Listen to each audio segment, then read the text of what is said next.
Hello and welcome to Talk of the Boat. I'm your host, Robert Yazbek with Team Yazbek at Coldwell Banker. Thank you so much for joining us. Today we have a very special guest. Candice Bannister is with us today. Candice is the Executive Director of the Tread of Pioneers Museum in Steamboat Springs, Colorado for the last 21 years. Candice moved here from the South and like many of us came to visit and never looked back and been here ever since. So very excited to have Candice with us specifically to talk about the Winter Carnival, one of Steamboat's deepest traditions that's coming up this week. We're celebrating the 109th annual Winter Carnival this week.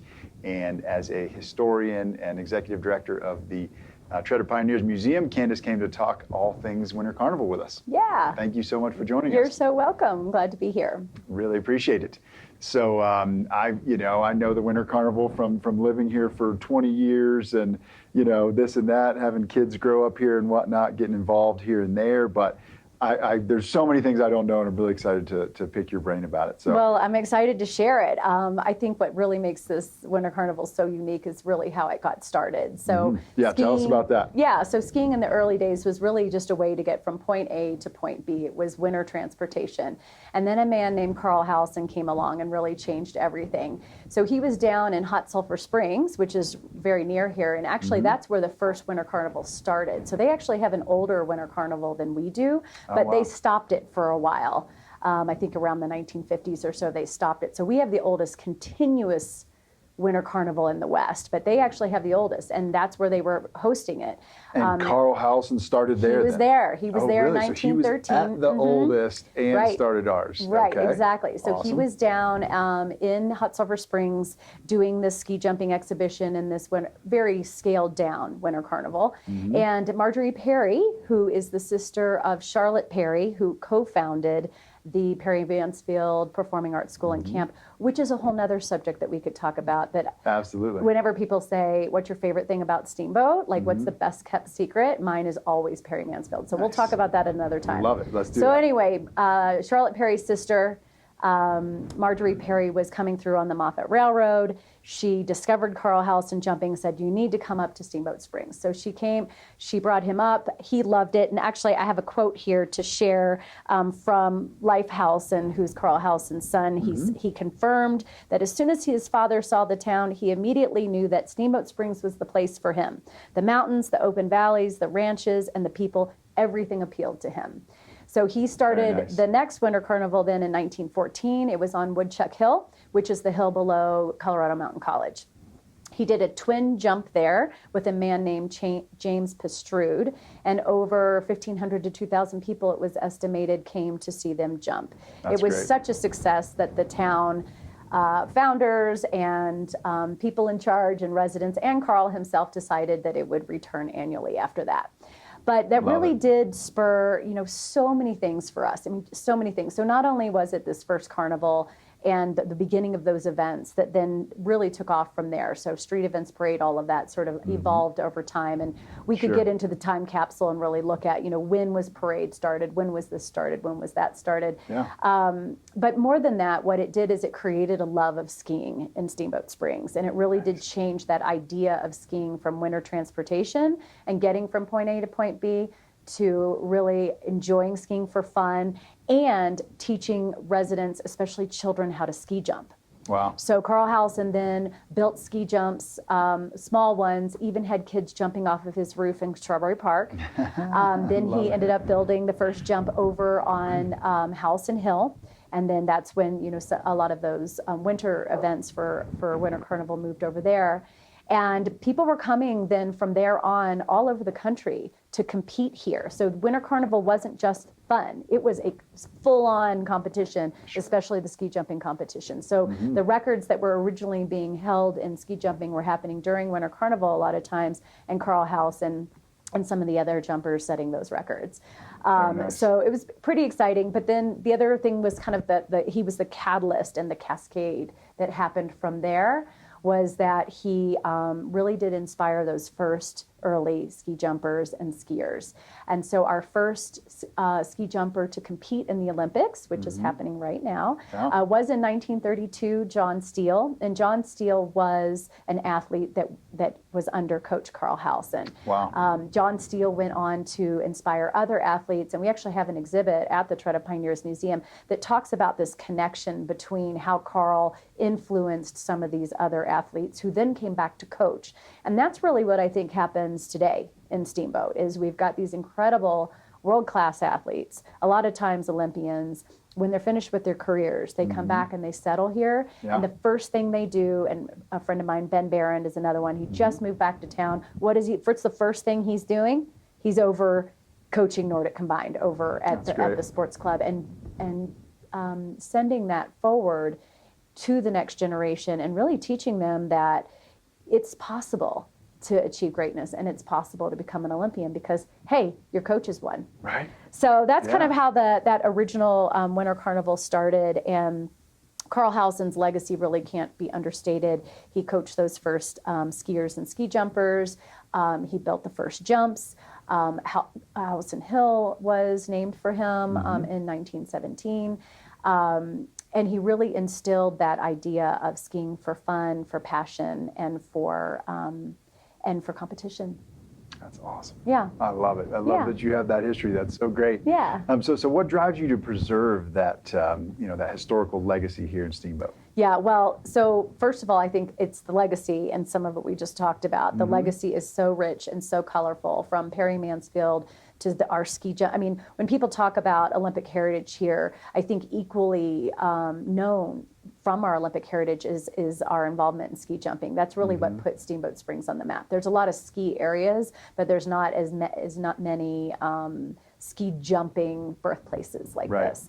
So ski jumping, Olympic heritage, to the ranching heritage, agriculture, and then arts and culture. You know, you have places like Perry Mansfield that started also in 1914 here and have just really contributed to the community in ways that I feel like, and this probably matters to a lot of people who are moving here, is where you can live this small town lifestyle, but enjoy a lot of the arts and culture that you would see in the bigger cities. Right. Sitting in Perry Mansfield, for instance, and watching some of these art performances or dance performances, you know, you're seeing people who are going to Juilliard, or some of these pre-professional dancers who are going to be on huge stages, and they're in this small little studio from 1910, and you're right there with them. It's just incredible. Our collections are really what drive us. You know, so much of what we do is behind the scenes. I think a lot of people think of the museum as like this place on the corner of 8th and Oak where you take people when they're in from out of town. Right. But what I've really enjoyed the most is how we connect students. We're in the schools nearly every week. Last year we served over 3,000 kids with 150 separate programs. Wow. We have just endless collections. We actually had to, in 2013, we had to build a whole separate, it's called a Gloria Gossard Heritage House, and it's strictly for collections. It's a museum quality collection facility. And then the stories. We have over 500 oral histories that we've collected, and being able to share those with the public and get people excited about history.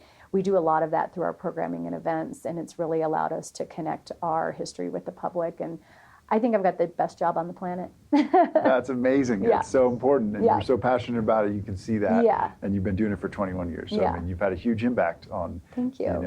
highlighting that and Yeah. retaining that heritage and history. So Yeah, it's an thank you honor so and a much. privilege and a responsibility, Absolutely. right? So, Huge responsibility. Yeah. Something that could easily, go by the wayside. yeah. So good for you. That's incredible. And the museum is obviously separate from the Winter Carnival, but how has the museum, contributed to the success of the Winter Carnival? So many things. Wow. So last year we were actually named the Winter Carnival Grand Marshal. And what we did was we partnered up with the Winter Sports Club and the Carnival to put a lot of our collections online. So where last year, because of the pandemic, a lot of things were, lessened and not in person and crowds not gathering and things like that, we really wanted to come in as a partner to really showcase the history of the carnival. So we have, and we'll be putting this on our Facebook page and our YouTube channel this week. So all the viewers out there and listeners out there can see this, but we have 1920s street footage from the Winter Carnival events. We have a full collection of the Winter Carnival buttons. We have some of the early trophies. Actually, at one point, somebody tells a story where one of the prizes from the street event was a wheel of cheese. Now, we don't have a wheel of cheese in our collection, but we do have the early medals and the early trophies and things like that. From 100 years ago, you got footage from 1920. years Yeah, ago. it's amazing. It's just amazing, and we have tons of Winter Carnival footage. But that's kind of my prized collection is that 1920 street footage. Absolutely. So we love to share those. Each Winter Carnival we'll repost those and we'll put those up so that people can enjoy those. The full button collection. Different people have a lot of buttons depending on how long they lived here, but we've made sure to collect the whole gamut. Anybody who's involved in skiing or Winter Carnival, they're on our list. When we do oral histories, we make sure to gather those stories and find out. We have the lighted man suit. Yes. So it's kind of a combination of the lighted man suit. So it's kind of two suits together, but he's got the Roman candles coming out of his head and he's covered in lights. And actually at the museum, it's a push button. So your 3-year-old would love this. You push the button and the lighted man suit lights up. Love it. So we have that. And, we just want to make sure, I think, as the carnival continues to go on and happen in person, we're the place that makes sure that it's never forgotten no matter what happens. And really being able to celebrate not only the founding of the Winter Carnival, but how it's evolved and how it changed and has stayed the same over time. That's incredible. Yeah. Excellent. So what stands out to you in the 100+ years of Winter Carnival? Well, so I had to ask our curator a couple of these because she's the keeper of All Things, and she had some really great things to share. So first of all, the high school marching band first performed on skis in 1935, and then I'm not sure what year this was, but actually at one point that marching band they actually put wheels on the bottom of their skis so they could go perform at a Chicago parade, which is kind of neat. So our marching band, being probably one of the only, if not only, marching band on skis, became so famous that they were invited to go do this parade in Chicago. And I should know those years and everything on the top of my head, but I do not. That's neat. This one's fun. In 1920, 2 enterprising ranchers created hubmobiles, sleds mounted with 6-foot airplane propellers, and raced them down Lincoln Avenue. I mean, can you think of a better thing? And then, of course, we talked about earlier, the world's largest firework that has ever been built and gone off was part of the Winter Carnival just a few years ago. Yep, I remember that clearly. I mean, that was something. Oh, that was mind-blowing. It was like the space shuttle exploding over our house. Exactly. Yeah, no question. It was like an implosion and an explosion all at once. It was wild. Incredible. In 1921, one of the prizes awarded to the winning amateur ski jumpers was a 20-pound bucket of lard. So not only a wheel of cheese, but a bucket of lard. So they were trying to really give things that would be useful, like why get a trophy when you were needing probably a bucket of lard. You need the lard more than the trophy. Yeah. That shows you how times have changed. Huh? Yes, exactly. So there's tons of fun stuff. I think for me, that 1920s footage, it really stands out for me because I think about what the 20s were like. It's probably, life wasn't as easy in a lot of ways, at least creature comforts as we have today. And so to think that no matter what, no matter how cold, like it's been 10 below for the last month here in Steamboat, so let's just say it was 10 below that month, they still got out. They're not in their Gore-Tex, they're not in their down, they're in their wool, and they're still committed to this carnival and to this fun. And I just think of what that commitment is and that joy and passion. And I think one of the things, we have so many things now in Steamboat that make us come out and play in the snow and be outside.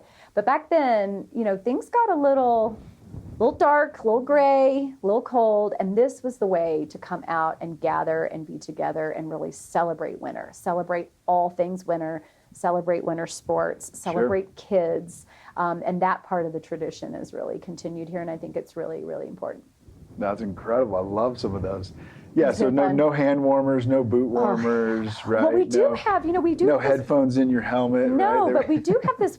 One of my favorite things in our collection actually is this little hand warmer, and it's metal, and they would put like a piece of coal, like heated coal, in it, and you could put that in your mitten. Interesting. So there are a few things like that.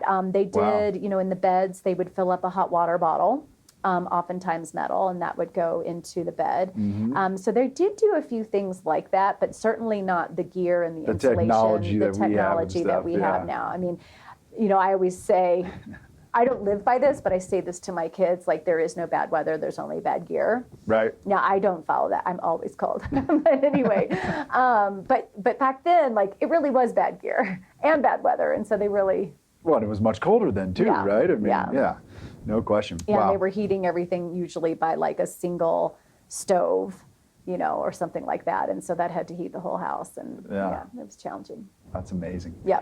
So there's a lot of other winter carnivals, around. Yeah. What makes ours so unique? Yeah, so I did, when I was asked that question, I actually did a little search. There are winter festivals of different sorts, all over the U.S. There's a ton. Yeah. But aside from Hot Sulphur Springs, I'm not aware of anything like ours. Right. And like I said, Hot Sulphur Springs took a little break for a while. I'm not sure. I haven't compared or contrasted their events to see exactly how they've evolved. But ours have evolved. We've added events. We've done different things. I think ours is the most unique on the planet. I mean, there's really no one that started with this Norwegian ski jumper, stonemason, who put in that ski jumping element and that ski competitive element. Right. And then these different events like ski joring. I do know that there is an actual ski joring competition. I think it's up in Montana. I did hear that there are some ski joring. There's different types of events that we have that have made their way to different places and different Right. festivals. Sure. But the way that ours has stayed intact and the way it's involved and the way that things have been added is uniquely Steamboat. Yeah, no question. Yeah. And is it true? Are we claiming the longest running Longest winter carnival? continuous Yeah. winter carnival in the West. So we have to be very careful not to say first. Okay. Because it was not the first. Right. Or people think oldest, but you have to say oldest continuous. Continuously running, right? And in the West, so there's Yeah. some in the East that were. Yeah, thinking maybe you're the longer. East history is so long, that we can't say what anybody did and then what constitutes a winter carnival, Right. and Right. they have some winners up there. So Sure. we're sure that there is something of some sort that resembles a winter carnival at the East. So we just don't even try to qualify or quantify that. Just but we being do safe. know, we're being safe. Yeah. Nice.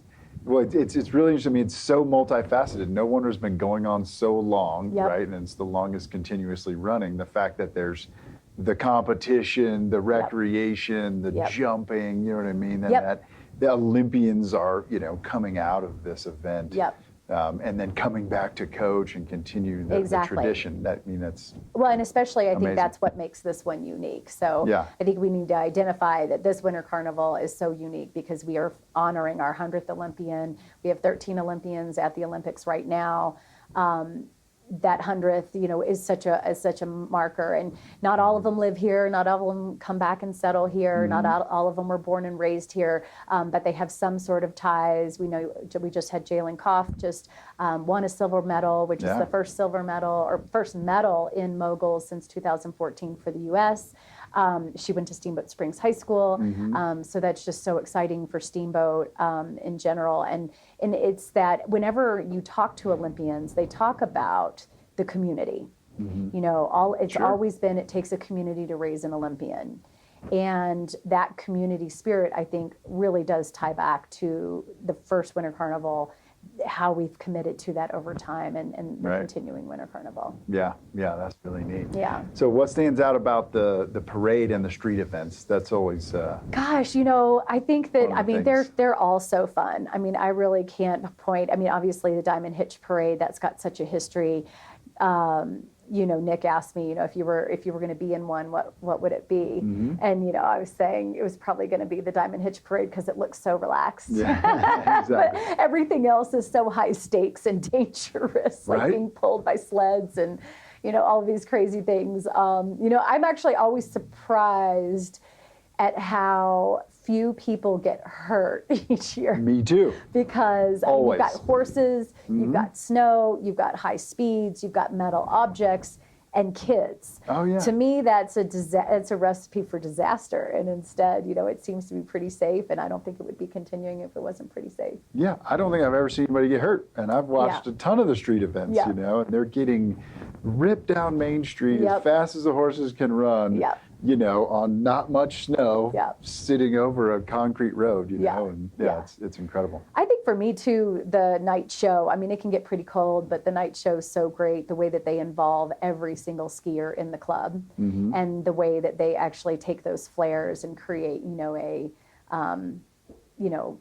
a visual, almost like laser display with their flares, and then the lighted man. So the lighted man, that started back in, I think, late 20s, early 30s with Claudius Banks, and now his son does it. And so that's another tradition. Here we are in the 109th Winter Carnival with two people, father, son, who have been the lighted man, and he does all the pyrotechnics for it. He works on it all year to create that. That's another oral history that we've done, was with John Banks, and found out that whole history of the lighted man.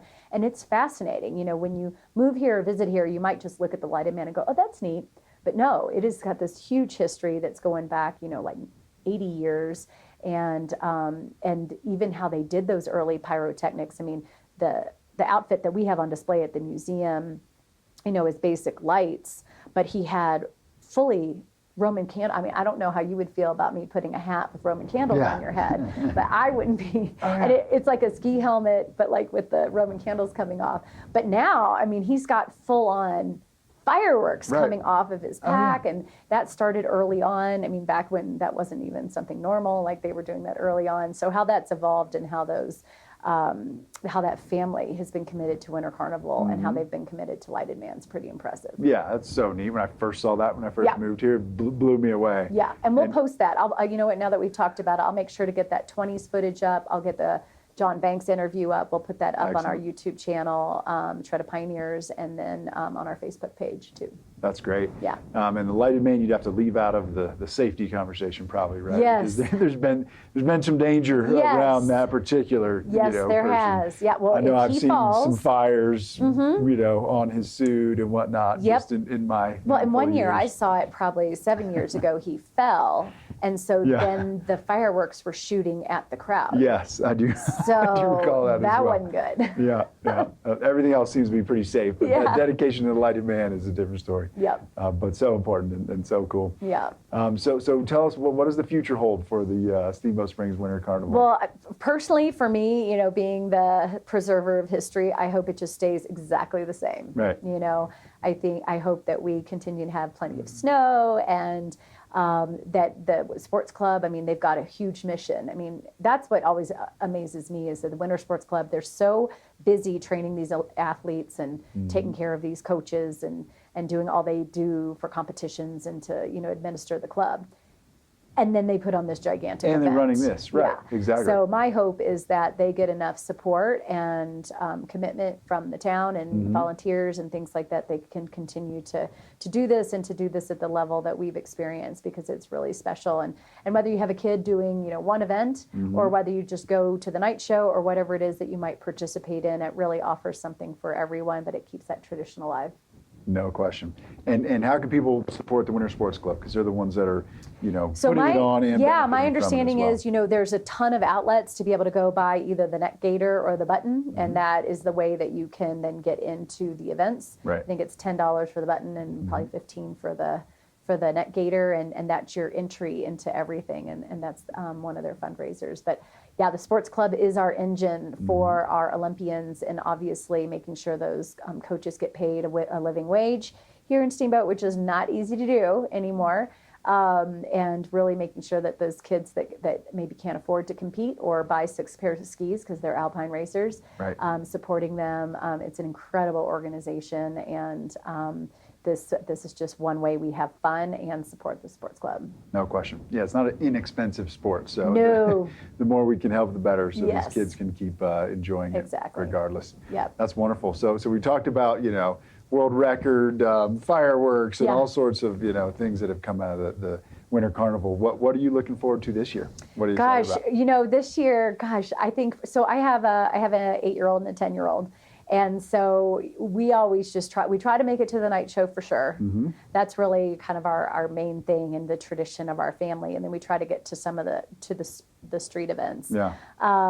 So that's where I kind of focus my time because Yeah. it's a busy week. Like the kids are in school, yes. we're working. 100%. It's when you're coming here Trying on to vacation. sell buttons and When you come here on vacation, you can kind of maybe pick and choose a few more events. But Sure. for me, those street events and coming down the main street that looks so similar that it did in the old days, I think is pretty special too. Absolutely. And the sculptures that the kids do Yeah. on the street, right? That'll Those start are so great. Wednesday. Yeah, I think those start here pretty soon. I'm glad you actually brought those up because Yeah, I love Steamboat those. Creates actually, the arts organization here actually manages that now. that's right. And the museum's actually a sponsor of that, so we can make sure those keep going. Neat. I was a judge for that a couple years ago, and they are impressive. Oh, they're amazing. I mean, the sculpting skills, a lot of times it's high school kids of these kids and these teams are absolutely incredible. It was actually really hard to judge because they were all so good. I bet. Yeah. I love seeing those.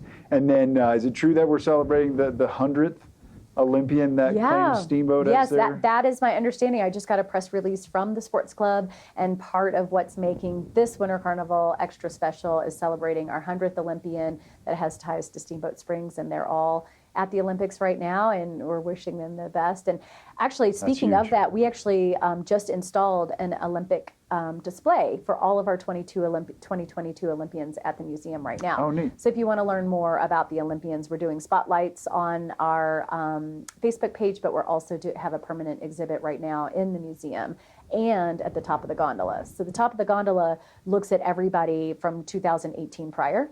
But Okay. the 2022 Olympians have a spotlight in the museum right now. Neat. Yeah. That's incredible. Yeah. Well, I can't wait to have you back on to talk more museum Yeah. stuff because I know you're doing so many things. Tons of subjects we could talk about. Yeah, I love it. But thank you so much for talking Winter Yeah. Carnival with us. Winter Carnival starts this Wednesday, which by the time this airs will probably be today. So, today through the weekend, check out the roster somewhere. And there's lots of events, like you said, something for everybody in the family. Yeah.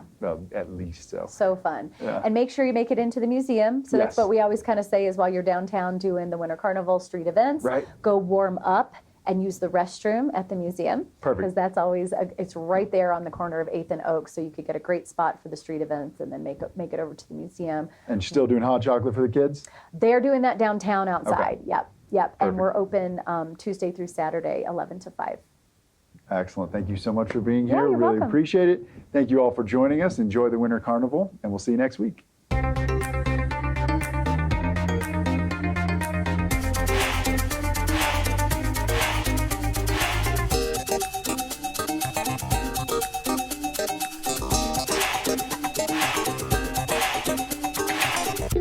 blah, blah, blah, blah, blah.